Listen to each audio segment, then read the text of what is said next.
Do you need a privacy screen? Do you like to go out and salvage used fence boards from the dump like me? And you wonder what you're going to do with them? Well, then I have a project for you. This is what you do. Just get yourself a nice strong base. How would you put these in the ground? You need to get some big old brackets and concrete them in to make the bottom really strong. And then you can have these vertical. You could put these could be posts, like 4x posts, 4x6. Yeah, use 4x6s on the ground instead of a 2x6. Concrete them in, pressure treated, or a big giant bracket, wood above ground in the concrete set in there. And then what you're going to do, you're going to get little 2x4s right here, lay them in here, just frame them in. Then you're going to get little 1x6s, put those in here, frame them in, and then you're going to go get a whole bunch of bromeliads. Like, I'm talking like a whole bunch of them. And then you're going to stuff them in all of these little slots, different kinds, different shapes, different colors. In fact, you know what? You could use anything. You could use orchids, you could use draping plants, you could use, all kinds of stuff. And then you're going to put a little mister at the top. You're going to run a little mister line up the back, up there, and it just mists when it comes on. And this could be infinitely tall.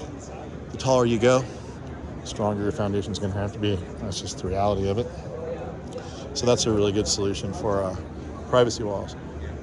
Now, if you'd like something else, well, then there's other ways to do it. You want some privacy? You could just get yourself a whole bunch of Tillandsias, and then fill a big gap full of Tillandsias. Then you have partial screening, just a little bit of filtration so that you don't really notice what's happening beyond the screen. You focus your eye on what's in front of you instead. You have a wall you want to light up. Well, you can just make these little pockets. See these little pockets? See those little pockets? That's all you need right there. Then you can lay your pots sideways like that. Bromeliads, no problem. They'll collect all the water coming down. That's all they need.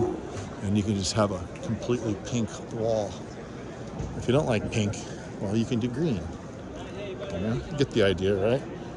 And if you get tired of looking at the ground with no plants on it, we just cover the whole thing with bromeliads. Get yourself a stump, carve out the middle, and then put your beautiful focal piece in front of it. And look at this beautiful, beautiful display, huh? This is incredible. Were you responsible for all this? Tell me the truth. Yeah? I wish I could say yes. No? I'm so disappointed. They do all this work and they're like, let's get our prettiest person in our whole company and put her in front of our prettiest work. Is that what they did? No. So the owner, she's very hands-on and she designed it. She designs it every year. This is incredible. What's her name? Patricia. And what's the company name? Bromeliads. Bromeliads. There you go. That is just so beautiful. This is probably the coolest exhibit. This is awesome. I've won a lot of the places, exhibits like this, big garden shows, built them, big awards and everything. And I've been a judge on these things, and this is the coolest thing I've ever seen. Oh, thank you. Yeah. This is our first time putting the large alcantarillas out in the top. Yeah. Look at that. That's what we're talking about. Right there. And then the chandelier is just to die for. Like I'm not going to die right here and right now in front of you. Please don't. But I might on my way out thinking about this chandelier. It is to die for. Look, all it is a little bit of wire, little bit of wire in a circle, and then so it's an idea of what you can do with 4-inch nails. Ay, qué rico. Yeah. I wish I knew Spanish better. They're like telling bad jokes about me or something. Anyway, no, look at this. So you got this wire up here. You've got your Spanish moss on the inside and a little bit of lighting. It's so pretty. To recreate this. Yeah, I can just imagine having that at my house. And then how are you attaching these? Do you know? These with zip ties there. Oh, and then what it has is green moss in the back. Oh, I see the zip ties right in here. Mm-hmm. Yeah, okay. And they just drape it with a little bit of green moss. Mist that whole thing down and you'll be good. So you can even put a little bit more Spanish moss throughout it and hide the zip ties. That's something else. Right. But look at all these beautiful plants. Here's Ospine Grubier Albo. This one here is going to be Varicia Seeger. This one is Inferno. And there's just nothing like bromeliads, people. I mean, come on. Look at this. Look at the color contrast. Look at the color contrast. You can even hide your Perrier bottle if you do it stealthily enough. Look at this color. Look at that. Oh, Orion. Oh. Oh my gosh. Oh my gosh.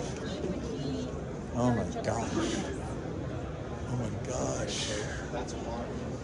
Look at this. Oh. Look, these are all different. Every one of these is different. You might think this one is the same as that one, but it's not. That's darker. This is a little lighter. And they got the moss. I think that's real moss at the top too. Alcantara up top. I mean, how could you better build an exhibit than this? Look at this.